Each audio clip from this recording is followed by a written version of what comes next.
जय श्री कृष्ण। आप सभी को व्यतिपात योग की ढेरों शुभकामनाएं। प्रिय दर्शकों, व्यतिपात योग 12 मार्च से आरंभ होगा और 13 मार्च 10:15 बजे तक रहेगा। व्यतिपात योग में गीता के 7वें अध्याय को सुनना अनंत पुण्य देता है। अनंत से अभिप्राय है जिसकी गिनती नहीं की जा सकती, और अक्षय भी होता है। यह पुण्य कभी क्षय नहीं होता। इससे उत्तम कोई योग होता नहीं है सदकर्म करने के लिए। तो इस समय में आपको पितृकर्म अवश्य करना चाहिए। गीता के 7वें अध्याय को सुन के और उसका पुण्य अपने पितरों को अर्पित करना चाहिए तथा जल तर्पण करना चाहिए। इस वीडियो में आप गीता के 7वें अध्याय का श्रवण करेंगे, जल तर्पण की विधि बताएंगे और विधि बताएंगे कैसे इसका पुण्य अपने पितरों को आप अर्पित करें। आइए जानकारी आरंभ करते हैं। आपसे निवेदन है कि ये पवित्र श्रीमद् भागवत गीता के 7वें अध्याय का वीडियो है, तो कृपया एक बार लाइक अवश्य कर दीजिएगा। परमेश्वर वासुदेव कृष्ण की कृपा से आपके पितरों को गोलोक धाम प्राप्त हो, उनकी तृप्ति हो, इसके लिए कमेंट बॉक्स में अवश्य लिखिए जय श्री कृष्ण या ओम नमो भगवते वासुदेवाय। आप देख रहे हैं देवभूमि ज्योतिष संस्थान का यूट्यूब चैनल सत्या बाय देवभूमि। हम यहाँ सभी व्रत और त्योहारों की सही शास्त्रीय जानकारी प्रदान करते हैं। ज्योतिष शास्त्र तथा पंचांग के आधार पर आपको बताते हैं कि कौन सी तिथि कब है, व्रत आदि कब करना है, क्या विधि, क्या नियम और क्या गलती नहीं करनी है। यदि आप सभी व्रत और त्योहारों की सही शास्त्रीय जानकारी प्राप्त करते रहना चाहते हैं तो कृपया चैनल को सब्सक्राइब कीजिए और बेल आइकन को प्रेस कीजिए। जब आप सब्सक्राइब का बटन दबाएंगे तो वहाँ एक घंटी का निशान बना हुआ आएगा, उसको अवश्य दबाइएगा, तभी आपको हमारे सभी वीडियो प्राप्त होंगे, अन्यथा आपसे जानकारी छूट जाएगी। प्रिय दर्शकों, अब आप हमारे साथ व्हाट्सएप पर भी जुड़ सकते हैं। जुड़ने का लाभ ये होगा कि आपको सभी वीडियो सीधे मोबाइल पर आते रहेंगे। साथ ही हम आपको रिमाइंडर भी देते हैं कि कल ये तिथि है, ये त्यौहार है, ये सावधानी रखना, इस प्रकार से करना। इससे लाभ ये होता है कि आपको सभी जानकारियाँ पहले से मिलती रहती हैं, तो कोई व्रत आदि छूटता नहीं है।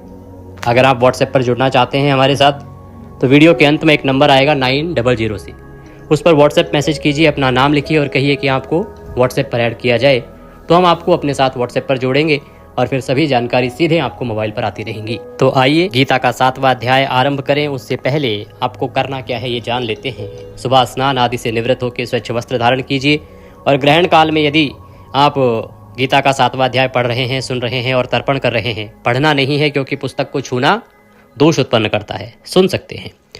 तो इसके लिए आपको ग्रहण काल में स्नान करना चाहिए। जब सूतक लग जाएगा उसके बाद स्नान कीजिए, स्वच्छ वस्त्र धारण कीजिए। और यदि सुबह सुन रहे हैं और सुबह जल तर्पण कर रहे हैं तो स्नान आदि करके स्वच्छ वस्त्र धारण करके एक लोटा लीजिए तांबे का, उसमें पहले थोड़ा गंगा जल भरिए, फिर शुद्ध जल भरिए, थोड़े से काले तिल उसमें डालिए, कुशा डालिए, दक्षिण दिशा की ओर मुख करके आसन लगा के बैठ जाइए और गीता के 7वें अध्याय का श्रवण कीजिए।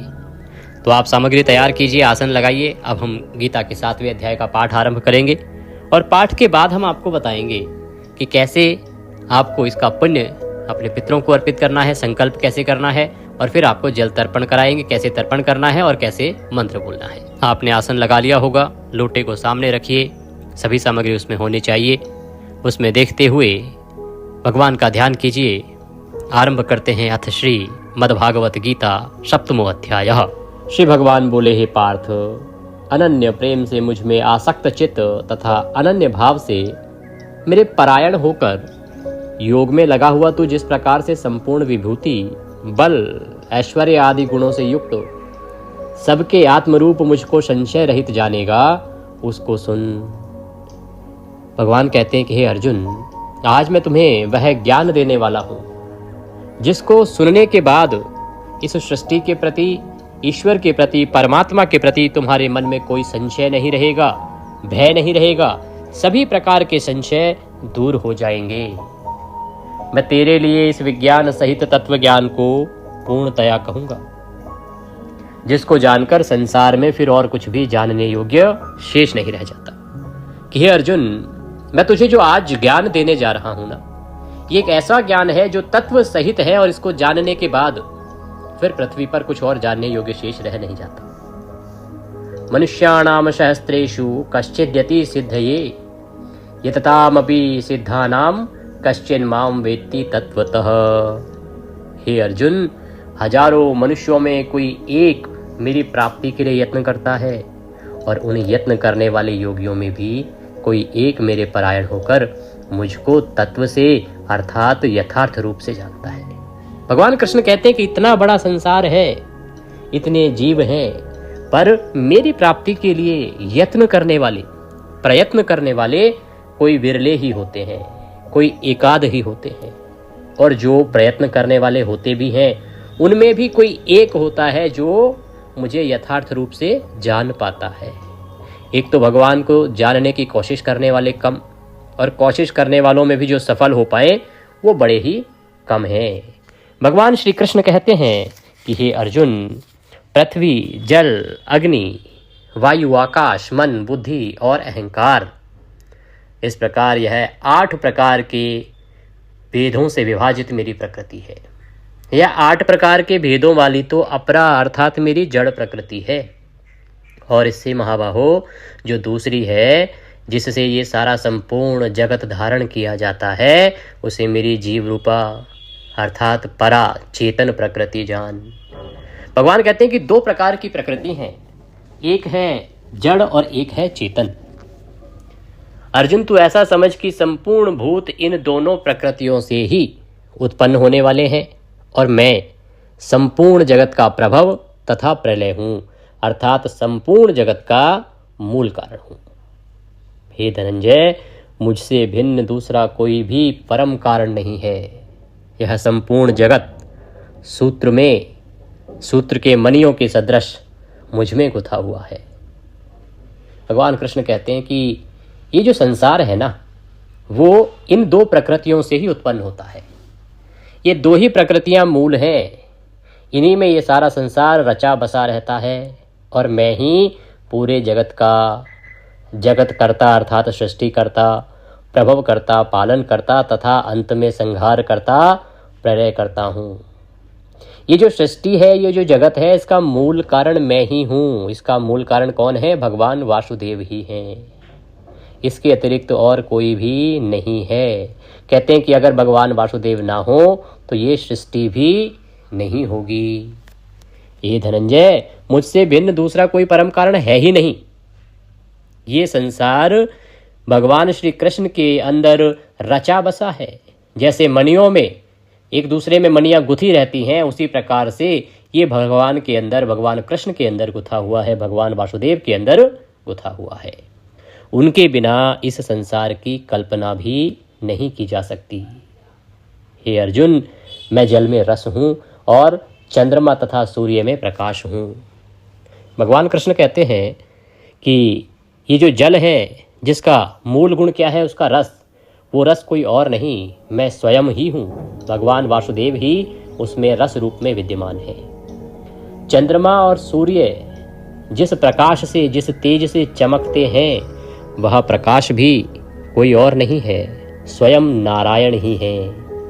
और संपूर्ण वेदों में जिस ओंकार की बात होती है, संपूर्ण वेदों में जिस ओंकार के लिए कहा जाता है, जिसको जपा जाता है, भजा जाता है, वह ओंकार भी भगवान वासुदेव कृष्ण ही हैं। और आकाश में शब्द और पुरुषों में पुरुषत्व भी कोई और नहीं, स्वयं वासुदेव कृष्ण है।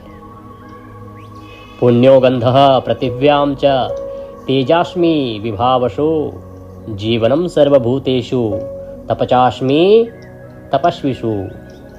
मैं पृथ्वी में पवित्र गंध और अग्नि में तेज हूँ। कहते हैं कि देखिए, पृथ्वी जो है ना, उसका जो मूल गुण है वो है उसकी गंध, सुगंध। तो पृथ्वी में जो गंध है वो भगवान वासुदेव के ही कारण है, और अग्नि का जो तेज जो जलाता है, वह तेज भी भगवान वासुदेव के ही कारण है। तथा संपूर्ण भूतों में उनका जीवन हूँ और तपस्वियों में तप हूँ। भगवान कहते हैं कि ये जितने भी चराचर जगत के जीव हैं, उन सब का मूल जीव जो है वो मैं ही हूँ। जितने भी इस संसार में प्राणी हैं, जो शरीर हैं, चाहे वो जलचर हो, वनचर हो, पशु हो, पक्षी हो, कोई भी क्यों ना हो, सब के सब जो जीवन रखते हैं वो जीवन रूपी कोई और नहीं, स्वयं वासुदेव कृष्ण है। और तपस्वियों में मैं परम तप हूँ। तपस्वियों का प्रमुख गुण क्या है? तपस्वियों का प्रमुख गुण है उनका तप।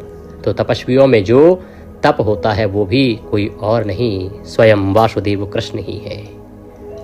भगवान कहते हैं कि बीजम माम सर्वभूतानाम विद्धि पार्थ सनातनम, कि हे अर्जुन तू संपूर्ण भूतों का सनातन बीज मुझको ही जान। मैं बुद्धिमानों की बुद्धि और तेजस्वियों का तेज हूँ। कहते हैं जो संपूर्ण शरीर हैं, जीव हैं, या ये कहें चाहे जीव जंतु जानवर कोई भी क्यों ना हो, इस चराचर जगत में जितने शरीर चल रहे हैं, जितने जीव आत्माएं हैं, उन सब का मूल बीज जो है वो मुझे ही जान, अर्थात वो मूल बीज भगवान नारायण ही है। और बीज क्या होता है? बीज वह होता है जिससे सारी फसल लहलहाती है, जिससे सारी फसल उत्पन्न होती है। आप जब खेत में बीज डालते हैं तो वह फसल के रूप में उत्पन्न होता है, जिससे हमारा भरण पोषण होता है।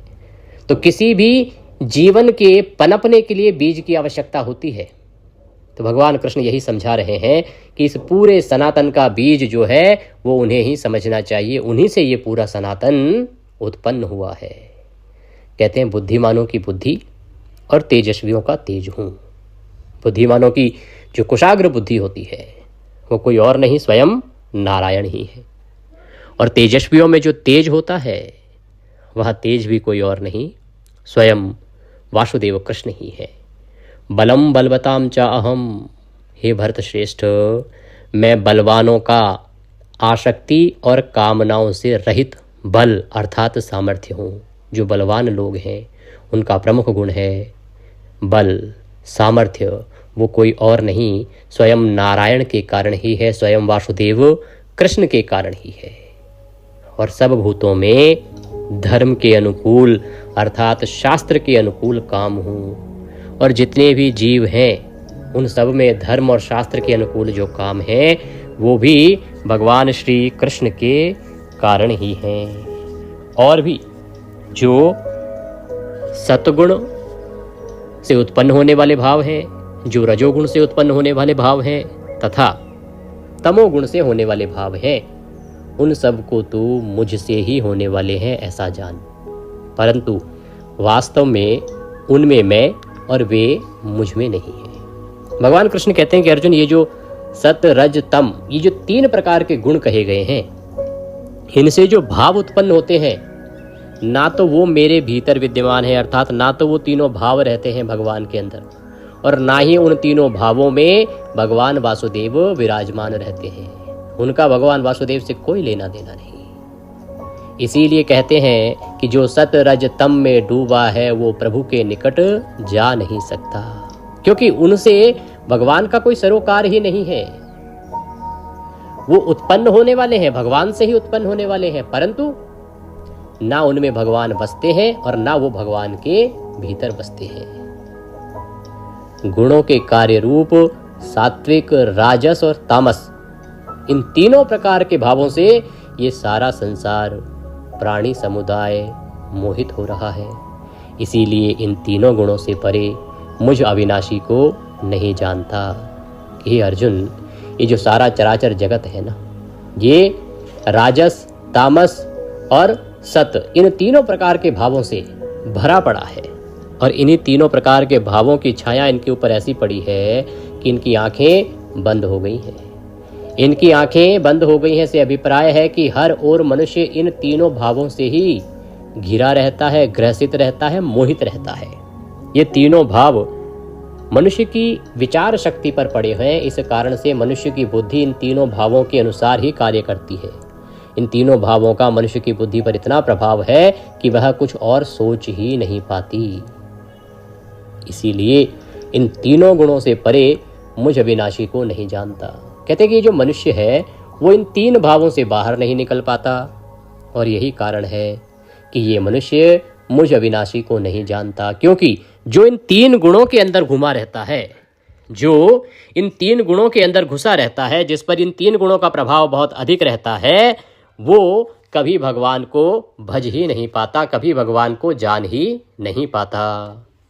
भगवान कृष्ण कहते हैं, हे अर्जुन, क्योंकि यह अलौकिक अर्थात अति अद्भुत त्रिगुणमयी मेरी माया बड़ी दुस्तर है। परंतु जो पुरुष केवल मुझको ही निरंतर भजते हैं वे इस माया का उल्लंघन कर जाते हैं, अर्थात संसार से तर जाते हैं। भगवान कृष्ण कहते हैं कि जो 3 गुणों वाली मेरी माया है ना, 3 गुण कौन से? सत्य, रज और तम। इन 3 गुणों वाली जो मेरी माया है त्रिगुणमयी, ये बड़ी कठोर है। ये किसी को अपने जाल से बाहर जाने ही नहीं देती। पर जो पुरुष केवल नारायण को भजता है, जो भगवान विष्णु को भजता है, वासुदेव को भजते हैं, वे इस माया का उल्लंघन कर जाते हैं, अर्थात वो इस माया के जाल से निकल जाते हैं। इस माया का प्रभाव केवल उन्हीं के ऊपर नहीं पड़ता जो भगवान वासुदेव के भक्त हैं, और इसीलिए वो इस संसार से तर भी जाते हैं, अर्थात उनकी मुक्ति हो जाती है, भगवान के परम धाम को वो प्राप्त कर लेते हैं। कहते हैं ये जो माया है ये ऐसी बुद्धि पे पड़ी होती है कि सबका ज्ञान हर लेती है, और इसी कारण से मनुष्य भगवान को नहीं बचता। कृष्ण कहते हैं, भगवान कृष्ण कहते हैं कि माया के द्वारा जिनका ज्ञान हरा जा चुका है, ऐसे असुर स्वभाव को धारण किए हुए मनुष्यों में नीच दूषित कर्म करने वाले मूढ़ लोग मुझको नहीं भजते। कहते हैं कि जो माया है ये ज्ञान का हरण कर लेती है, और जिनकी बुद्धि, जिनका ज्ञान हरा जा चुका होता है ना, उनका स्वभाव कैसा हो जाता है? उनका स्वभाव असुरों जैसा, दानवों जैसा, राक्षसों जैसा हो जाता है। और राक्षसों जैसा स्वभाव धारण करने के बाद जो मनुष्य है वो नीच कर्म करता है, दूषित कर्म करता है, और जो नीच और दूषित कर्म करने वाला होता है वो भगवान वासुदेव को कभी नहीं भजता। कहते हैं, हे भरतवंशियों में श्रेष्ठ अर्जुन, उत्तम कर्म करने वाले अर्थार्थी, आर्त, जिज्ञासु और ज्ञानी, ऐसे 4 प्रकार के भक्तजन मुझको भजते हैं। भगवान यहाँ अपने भक्तों की विशेषता बता रहे हैं कि 4 प्रकार के उनके भक्त हैं, और इन भक्तों में भी नित्य मुझ में एक ही भाव से स्थित अनन्य प्रेम भक्ति वाला ज्ञानी भक्त अति उत्तम है, क्योंकि मुझको तत्व से जानने वाले ज्ञानी को मैं अत्यंत प्रिय हूँ, और वह ज्ञानी मुझे अत्यंत प्रिय है। कि हे अर्जुन, जो ज्ञानी है ना इन 4 में, वो सर्वश्रेष्ठ मुझे लगता है, क्योंकि वो मेरे भीतर समाया है और मैं उसके भीतर समाया हूँ। कहते ये सभी उदार हैं। उदारः सर्व एवैते ज्ञानी तो आत्मैव मे मतम। ये सभी उदार हैं, परंतु ज्ञानी तो साक्षात मेरा ही स्वरूप है, ऐसा मेरा मत है, ऐसा भगवान कृष्ण का मत है। क्योंकि वह मदगत, मन बुद्धि वाला ज्ञानी भक्त अति उत्तम गति स्वरूप मुझ में ही अच्छी प्रकार से स्थित रहता है। वो भगवान विष्णु में ही सदा स्थिर रहता है। बहुनाम जन्मनामन्ते ज्ञानवान माम प्रपद्यते, वासुदेवः सर्वमिति स महात्मा सुदुर्लभः। भगवान कहते हैं कि बहुत जन्मों के अंत के जन्म में तत्व ज्ञान को प्राप्त पुरुष सब कुछ वासुदेव ही हैं, इस प्रकार मुझको भजता है, वह महात्मा अत्यंत दुर्लभ है। भगवान कहते हैं कि जो जीवात्मा है ना, इसके अनेकों जन्म होते हैं, सैकड़ों हजारों जन्म होते हैं। इतने जन्म लेने के बाद भी अंत के जन्म में भी कोई जीवात्मा ये जान पाए कि इस सृष्टि के कर्ता धर्ता सब कुछ वासुदेव ही है, इस प्रकार की आत्मा मिलना बड़ा दुर्लभ है। कहते हैं ये जो आत्मा है ये सैकड़ों जन्म लेने के बाद भी ये नहीं समझ पाती, और जो आत्मा समझ पाती है उसका कल्याण हो जाता है। उन भोगों की कामना द्वारा जिनका ज्ञान हरा जा चुका है, वे लोग अपने स्वभाव से प्रेरित होकर उस नियम को धारण करके अन्य देवताओं को भजते हैं, अर्थात पूजते हैं। कहते हैं कि जो मनुष्य है ना, ये अनेकों कामनाओं के द्वारा अपने ज्ञान को समाप्त कर देते हैं, क्योंकि इनके ऊपर कामनाओं का बड़ा प्रभाव है। आज का मनुष्य कामनाओं में डूबा हुआ है, भांति भांति की उसकी कामनाएं हैं, और इसी कारण से जो कामनाओं में डूबा होगा उसको ज्ञान कहाँ रहेगा। इसीलिए वो अपने स्वभाव से प्रेरित होते हैं और अन्य अन्य नियमों को धारण करते हैं, अन्य अन्य देवताओं को भजते हैं, पूजते हैं। कहते हैं जो सकाम भक्त जिस जिस देवता के स्वरूप को श्रद्धा से पूजता है, उस भक्त की श्रद्धा को मैं उसी देवता के प्रति स्थिर करता हूँ। भगवान कृष्ण कहते हैं कि ये जो मनुष्य है ये इस समय कामनाओं में डूबा है। कामना किस प्रकार से? प्रिय भक्तों, कामना, देखिए यहाँ पे भक्ति का ज्ञान दे रहे हैं भगवान। इसका अभिप्राय है, कह रहे हैं कि भक्ति जो है ना 2 प्रकार की होती हैं, आप जानते होंगे। एक होती है सकाम भक्ति, एक होती है निष्काम भक्ति। तो आज के समय में जो भक्ति चल रही है उसे कहते हैं सकाम भक्ति। यही वो भक्ति है जो कामनाओं में डूबा हुआ मनुष्य करता है, जिसके विषय में भगवान इसके माध्यम से बता रहे हैं। कहते हैं मनुष्य जो है भक्ति तो कर रहा है, आप भी देखते होंगे। ट्रेन में जाइए, तीर्थ स्थल के लिए टिकट नहीं मिलती, बुकिंग फुल है। बस में बुकिंग फुल है। किसी भी मंदिर में जाओ, भीड़ बहुत है। परंतु वो जो भक्त हैं वो कोई भी कल्याण के लिए नहीं जा रहे, वो अपनी कामना की पूर्ति के लिए जा रहे हैं। वो सब सकाम भक्ति करते हैं। सकाम भक्ति क्या? मनुष्य कहता है प्रभु मुझे धन दो, मैं आपको इतना सोना चढ़ाऊंगा, सोने के छत्र चढ़ाऊंगा। माताएं कहती है मेरे बेटी की शादी नहीं हो रही, शादी करवा दो भगवान, कीर्तन करवाऊंगी, माता रानी कीर्तन करवाऊंगी, सोने का छत्र चढ़ाऊंगी, या आपके दरबार पर बार बार दर्शन के लिए आऊंगी, या 101 परिक्रमा लगाऊंगी। भांति भांति की चीजें बोली जाती हैं। यहाँ तक कि भगवान मुझे पास करवा दो, मैं इतने का प्रसाद चढ़ाऊंगा। भगवान मुझे बेटा दे दो, मैं आपके लिए इतने व्रत रखूंगी या रखूंगा। भगवान मेरे पति की नौकरी अच्छी लगवा दो, मैं आपके वीरवार के व्रत रखूंगी, सोमवार के व्रत रखूंगी, क्यों मुझे पति अच्छा दे दो। ये सब क्या है? भक्ति बहुत हो रही है, पर कामनाओं की पूर्ति के लिए, इच्छाओं की पूर्ति के लिए हो रही है। वही भगवान कह रहे हैं कि ये जो मनुष्य है ये कामनाओं में डूबा हुआ है। और किस लिए? वो 3 गुणों के प्रभाव के कारण, त्रिगुणमयी माया के कारण। और जो सकाम भक्ति में डूबा हुआ मनुष्य है, जब उसको लगता है कि इस देवता को पूजने से ये मिल जाएगा तो वो उस देवता को भजता है। फिर लगता है कि दूसरे देवता को भजो, उसको पूजने से ये मिल जाएगा तो वो उसके पास जाता है।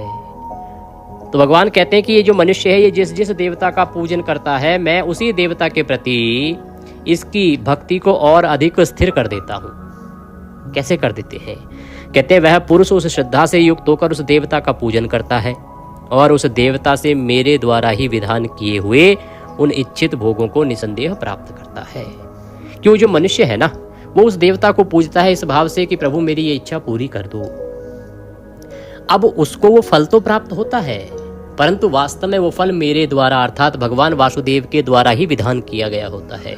भगवान विष्णु ने ही उसका निर्धारण किया है और भगवान विष्णु ही उसको दे रहे हैं, परंतु आपको प्राप्त हो रहा है वो उस देवता के माध्यम से। भगवान स्वयं नहीं देते, वो उस देवता के माध्यम से आपको प्रदान करते हैं, क्योंकि आप भी तो भक्ति उसी देवता की कर रहे हो। तो भगवान जो है उसी के माध्यम से उसको पूरा करवा देते हैं।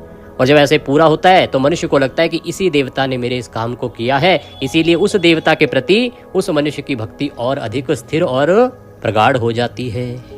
भगवान कहते हैं परंतु उन अल्प बुद्धि वालों का वह फल नाशवान है तथा देवताओं को पूजने वाले देवताओं को ही प्राप्त होते हैं, और मेरे भक्त चाहे जैसे ही भजें वे अंत में मुझे ही प्राप्त होते हैं।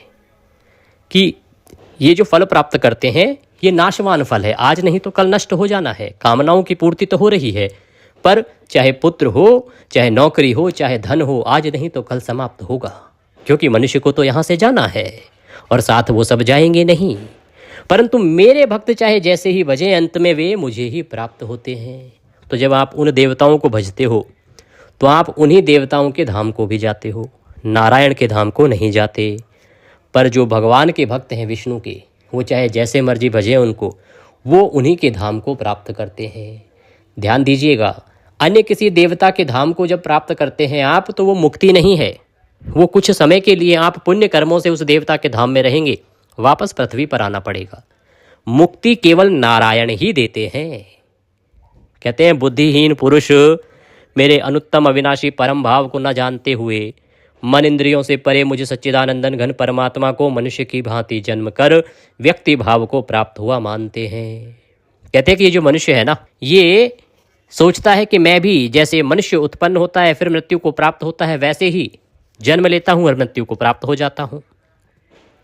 अपनी योग माया से छिपा हुआ मैं सबके प्रत्यक्ष नहीं होता, इसीलिए यह अज्ञानी जन समुदाय मुझे जन्म रहित अविनाशी परमेश्वर को नहीं जानता, अर्थात मुझको भी जन्मने और मरने वाला समझता है।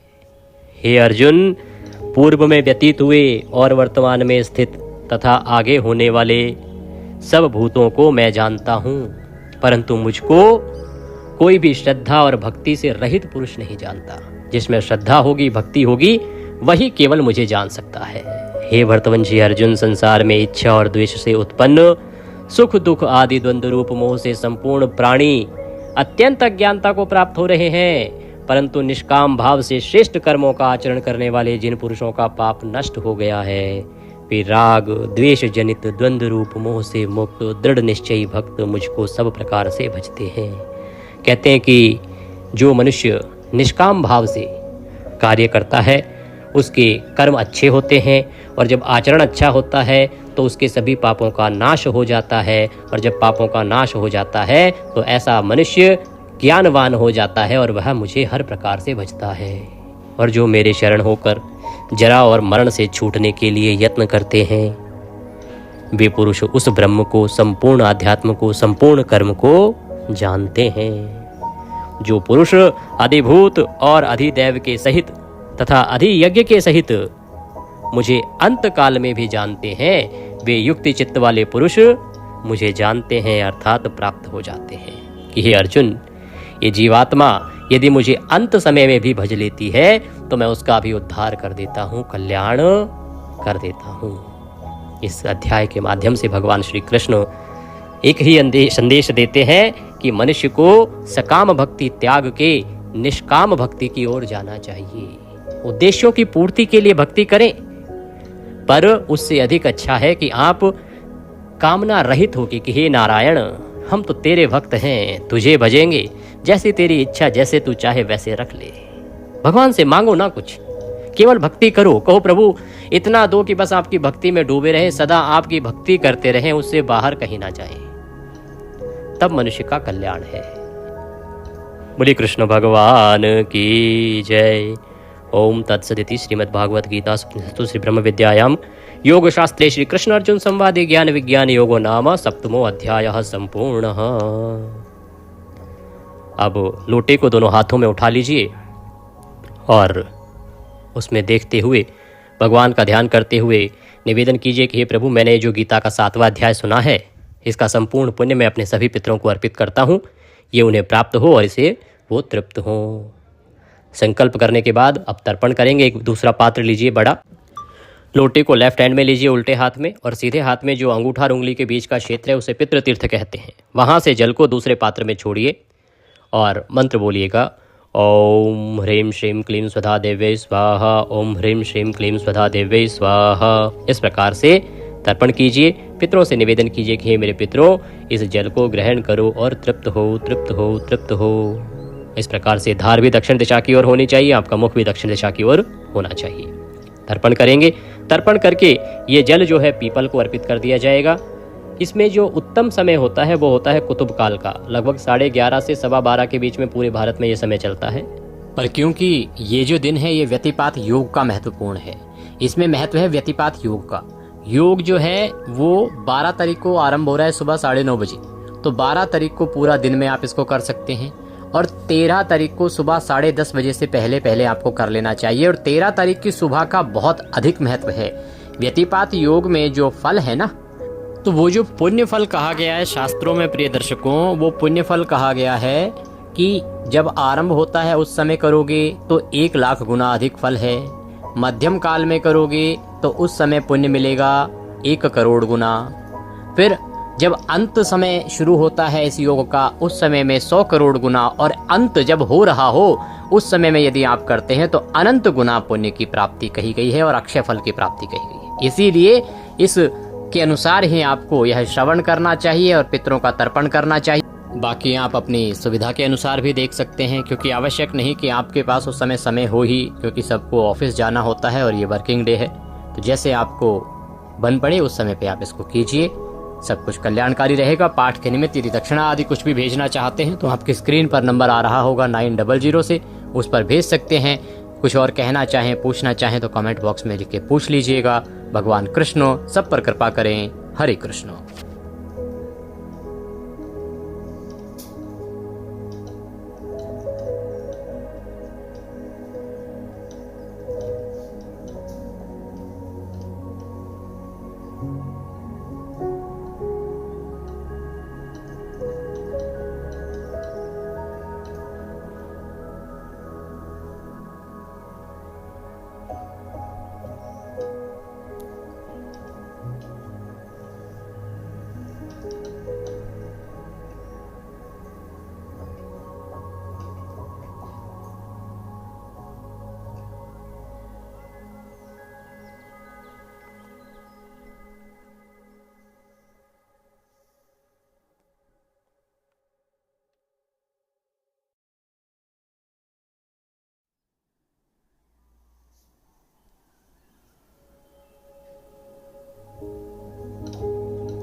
और क्योंकि इस पूर्णिमा को ग्रहण है और ग्रहण के विषय में शास्त्र कहते हैं कि ग्रहण में यदि रात्रि काल में भी तर्पण किया जाए तो वह कल्याणकारी है।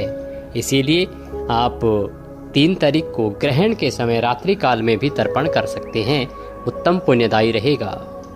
यदि पाठ के निमित्त दक्षिणा आदि कुछ भी अर्पित करना चाहते हैं तो स्क्रीन पर नंबर आ रहा है, उस पर भेज सकते हैं।